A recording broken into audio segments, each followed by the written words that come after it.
Assalamualaikum warahmatullahi wabarakatuh.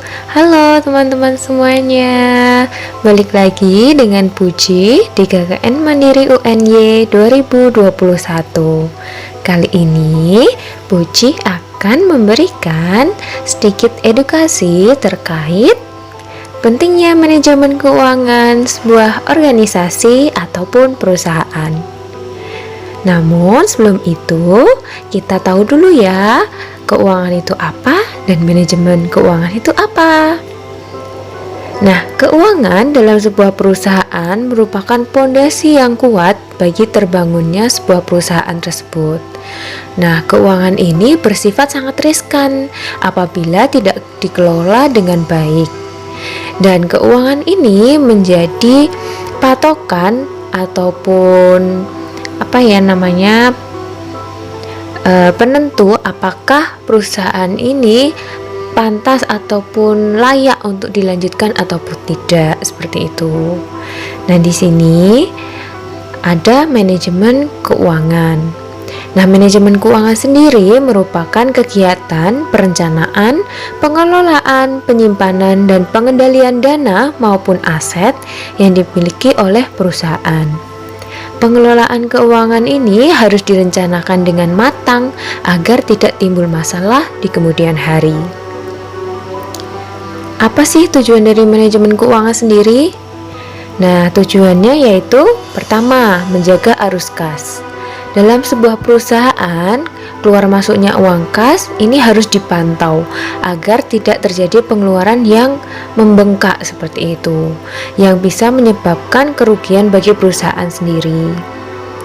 Nah, uang kas ini biasanya dikeluarkan untuk membeli bahan baku, menggaji karyawan, dan pengeluaran lainnya. Selanjutnya, memaksimalkan keuangan perusahaan. Nah, manajemen keuangan ini tidak hanya sebagai pengawas ya teman-teman, tapi dia juga melihat aktivitas anggaran dana yang tidak menguntungkan bagi perusahaan ini bisa dihilangkan seperti itu atau digantikan dengan aktivitas yang lain yang jauh lebih menguntungkan. Selanjutnya, mempersiapkan struktur modal. Manajer keuangan dalam merencanakan struktur modal harus bisa menyeimbangkan anggaran yang dimiliki dengan dana yang dipinjam. Selanjutnya, memaksimalkan keuntungan. Perencanaan keuangan yang tepat akan mampu memaksimalkan keuntungan yang didapat dalam waktu jangka panjang. Selanjutnya, mengurangi biaya modal atau efisiensi biaya.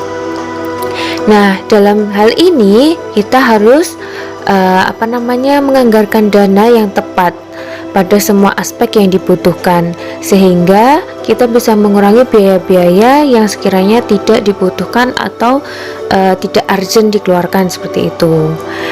Selanjutnya ada meningkatkan efisiensi. Ini sama ya teman-teman, hampir sama. Nah, ada pengoptimalan kekayaan perusahaan.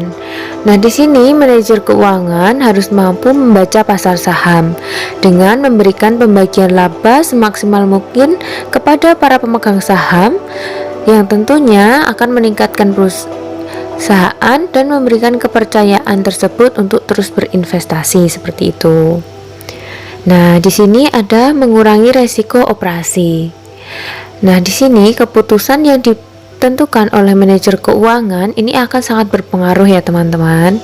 Apabila manajemen keuangannya sudah baik, maka keputusannya pastinya juga akan jauh lebih baik dan itu akan menurunkan dari resiko bisnis sendiri. Nah, selanjutnya memastikan kelangsungan kehidupan perusahaan. Nah, di sini manajer keuangan memegang peran penting bagi jalannya sebuah perusahaan. Keputusan yang tepat akan membantu perusahaan untuk bertahan dari persaingan bisnis seperti itu. Dan ini akan menjadi suatu kehati-hatian bagi perusahaan untuk menerapkan atau melaksanakan kegiatan-kegiatan selanjutnya. Nah, selanjutnya ada fungsi dari manajemen keuangan. Nah, fungsi ini terbagi menjadi 5. Yang pertama planning, budgeting, controlling, auditing, dan reporting. Planning sendiri merupakan perencanaan keuangan dalam sebuah perusahaan. Nah, perencanaan ini bisa meliputi pengaturan uang kas, perhitungan laba rugi, dan perencanaan arus kas seperti itu. Nah, untuk budgeting atau pengalokasian dana, ini semaksimal mungkin dialokasikan kepada kegiatan-kegiatan atau aspek-aspek yang sangat urgent atau lebih dibutuhkan seperti itu. Kemudian ada controlling, yaitu pengontrolan atau evaluasi terhadap keuangan yang sedang berjalan. Nah, hal ini digunakan untuk memperbaiki sistem keuangan agar bisa bertahan dan berjalan dengan baik. Yang keempat ada auditing atau pemeriksaan keuangan. Di sini harus didasarkan dengan kaidah akuntansi atau standar-standar akuntansi agar bisa menghindari berbagai penyelewengan atau penyimpangan dana perusahaan. Dan yang terakhir yaitu reporting atau pelaporan keuangan. Di sini pelaporan ini diharapkan bisa dilakukan secara transparan dan terbuka. Hal ini dilakukan untuk memberikan informasi keadaan keuangan perusahaan sendiri. Selanjutnya ada prinsip manajemen keuangan. Pertama yaitu akuntabilitas, merupakan kewajiban moral dan hukum yang terdapat dalam sebuah perusahaan, sehingga dapat diketahui dari mana dana tersebut diperoleh dan akan digunakan untuk apa saja. Nah, semua pihak dan aspek harus tahu bagaimana dana dan wewenang ini digunakan. Kemudian ada konsistensi. Nah, sistem keuangan perusahaan harus dilakukan secara konsisten. Nah, ini bukan berarti tidak boleh mengganti sistem yang sudah berjalan ya teman-teman, tetapi adanya pergantian ini akan menandakan bahwa penggunaan dana ini tidak stabil seperti itu. Tapi kalau misalnya konsisten berarti dia sudah stabil. Nah, selanjutnya kelangsungan hidup. Di sini manajer keuangan harus bisa merencanakan keuangan agar terus berjalan seperti itu. Jadi manajer harus memiliki strategi yang tepat. Prinsip selanjutnya yaitu transparansi. Di sini perusahaan harus transparan dan terbuka terhadap keuangan perusahaan. Perusahaan harus menyediakan informasi tentang aktivitas yang dilakukannya secara akurat, lengkap, dan rapi, sehingga dapat diakses dengan mudah oleh para manajer atau pemangku kepentingan yang lainnya. Nah, selanjutnya ada standar akuntansi. Nah, sistem akuntansi ini berlaku di setiap perusahaan itu biasanya sama ya teman-teman, karena didasarkan oleh standar akuntansi keuangan seperti itu. Nah, hal ini kenapa sama? Agar semua akuntan itu bisa mudah untuk memahaminya dan mengerti tentang keuangan perusahaan sendiri. Prinsip selanjutnya yaitu pengelolaan. Nah, di sini perusahaan harus bisa mengelola keuangan perusahaan dengan tepat dan menjamin bahwa dana yang dianggarkan ini digunakan sesuai dengan tujuan atau perencanaan yang telah dibuat sebelumnya. Dan yang terakhir yaitu integritas. Laporan dan catatan keuangan harus dijaga integritasnya dengan baik dan dibuat selengkap mungkin dan seakurat mungkin, sehingga para pemangku kepentingan ataupun yang lainnya yang akan mengakses bagaimana perusahaan ini bisa tahu, oh seperti ini loh keuangan perusahaan ini, dan para investor bisa menentukan apakah dia layak memberikan bantuan dana seperti itu atau tidak. Nah, di sini ada tips mengelola atau manajemen keuangan seperti itu. Nah, yang pertama, memisahkan rekening pribadi dengan keuangan perusahaan. Kenapa nih kok harus memisahkan? Karena kebanyakan dari pelaku bisnis sendiri masih mencampur adukkan nih antara uang pribadi dan uang perusahaan. Padahal hal tersebut harus dipisahkan biar kita bisa tahu dan mengukur keuangan perusahaan itu seperti apa dan menghindari penyalahgunaan keuangan seperti itu. Karena kalau masih dicampur nih ya teman-teman, kadang yang harusnya 60% untuk modal malah digunakan buat kepentingan pribadi. Otomatis keuangan perusahaan juga akan terganggu seperti itu. Yang kedua, alokasi pengeluaran untuk menggaji diri sendiri. Nah, di sini meskipun pemilik dari perusahaan ini adalah si pelaku usaha sendiri itu sendiri, gimana ya? Kok sendiri-sendiri? Maksudnya punyanya sendiri gitulah istilahnya. Dia tetap harus mengalokasikan gaji untuk dirinya kayak gitu. Kenapa? Hal ini dilakukan agar pencatatannya jelas seperti itu.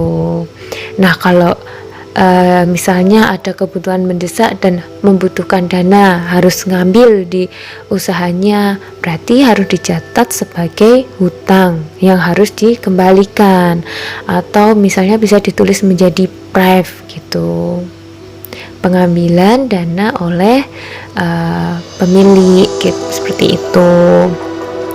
Ketiga yaitu membuat laporan keuangan.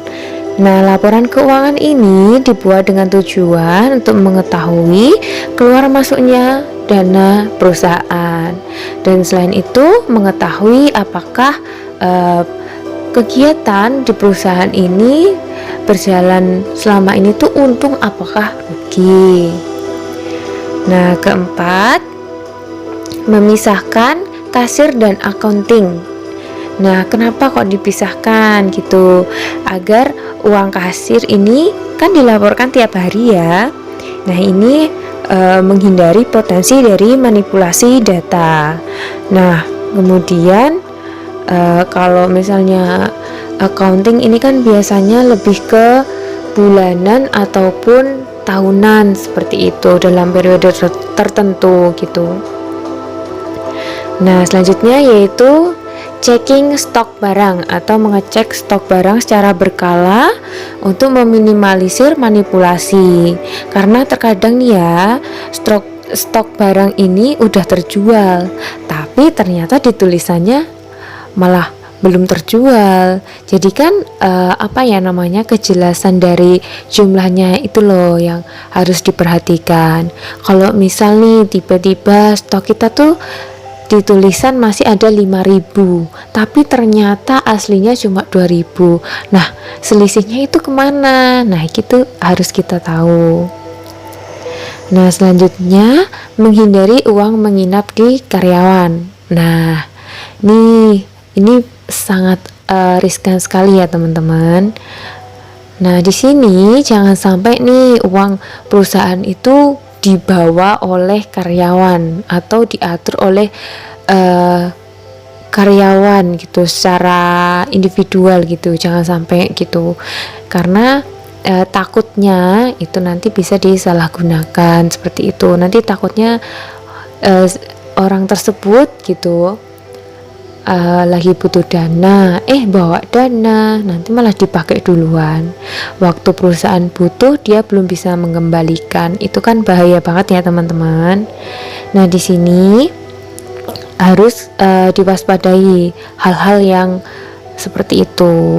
Ya, bukannya suudzon, tapi sebaiknya kan menghindarilah hal-hal yang kemungkinan terjadi seperti itu. Kemudian kita membuat catatan dari proyeksi arus kas. Nah, di sini kita harus ada catatan proyeksi arus kas agar perusahaan tahu kapan harus mengeluarkan dana dan kapan waktunya untuk menerima dana. Selain itu, catatan ini juga berfungsi untuk mencari hal-hal yang terjadi gitu. Semisal ada kerugian gitu, kita bisa cross check dari proyeksi arus kas ini. Kesimpulannya, bahwa mengatur keuangan perusahaan itu sebenarnya nggak sesulit yang dibayangkan oleh kebanyakan orang ya teman-teman. Tapi tinggal kitanya aja sendiri mau melakukannya atau tidak. Kita mau merubah usaha kita menjadi jauh lebih baik atau tidak.